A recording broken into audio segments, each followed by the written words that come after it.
આમ આદમી પાર્ટી સૌરાષ્ટ્રમાં પરિવર્તન લાવો ખેડૂત બચાવો યાત્રા કરી રહી છે। ત્યારે આ યાત્રામાં એક સભામાં જિગીશા પટેલ પર જોડાયા। જિગીશા પટેલ પર હાલમાં જ ગોંડલમાં હુમલો થયો હતો। આ હુમલા બાદ તેઓ પહેલીવાર કોઈ સભામાં જોડાયા। નમસ્કાર, હું છું ચંદ્રિકા પુત્રી નિરાલી। आओ सांभळीए आपनी आ सभामां जिगीशा पटेले शुं कह्युं। हुमला भले थाय पण हिम्मत न हारवानो।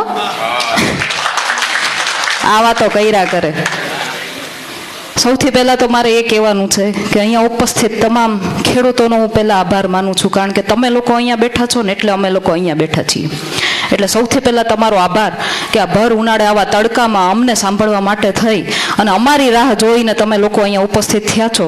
એનો એક મતલબ એવો પણ છે કે પરિવર્તન તો બધા ઈચ્છે છે, ભલે બીતા બીતા ઈચ્છે છે પણ ઈચ્છે છે। આજે અહીંયા ઉપસ્થિત ઈસુદાનભાઈ ગઢવી, મનોજભાઈ સોરઠિયા, પ્રવીણભાઈ રામ, રાજુભાઈ બોરખતરિયા અને ઉપસ્થિત તમામ મંચસ્થ મહેમાનોનો પણ આભાર માનવા માગું છું, કારણ કે તમારી વચ્ચે બોલવાનો મોકો પણ એમને મને આપ્યો એટલે હું મારી વાત તમને અહીંયા રજૂ કરી શકીશ। ગોંડલની ઘટના તો તમે બધાએ જોઈ જ હશે। હું ગોંડલવાળાને દર વખતે કહું કે ભાઈ અહીંયા તમારે અહીંયા એકને જ નથી હો, આખા ગુજરાતમાં આવું જ છે ને? હે બીવો છો ને બધાય? સાચું કહેજો, મને આમ દિલ ઉપર હાથ રાખીને કહેજો। કોઈ પણ બીવાની વાત નથી કરતી, ખાલી કહું, પૂછું એને જવાબ આપો। દિલ ઉપર હાથ રાખીને કહેજો। સરકારી ઓફિસમાં ગમે ત્યાં જાઓ, કોઈ પણ અધિકારી પાસે તમારું કામ કરાવવા જાઓ, તમારો અધિકાર માગવા જાઓ, ખિસ્સામાંથી પૈસા કાઢીને કેટલા જણા આપ્યા છે? હાથ ઊંચો કરજો, કરો, હાથ ઊંચો કરો, શરમાયા વગર કરો।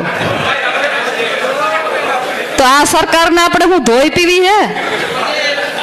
કેટલા વર્ષ દર વખતે આપણને આવે, ચૂંટણી આવે એટલે શું કહે?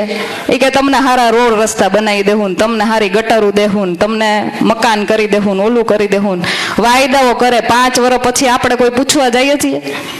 5 વર્ષ ચૂંટણી આવે ને પાછી, એટલે 5 વર્ષ પછી પાછા આવે એમ કે પાછા અમે તમને રોડ રસ્તા કરાવી દઉં। તો 5 વર્ષ કર્યું હું તમે?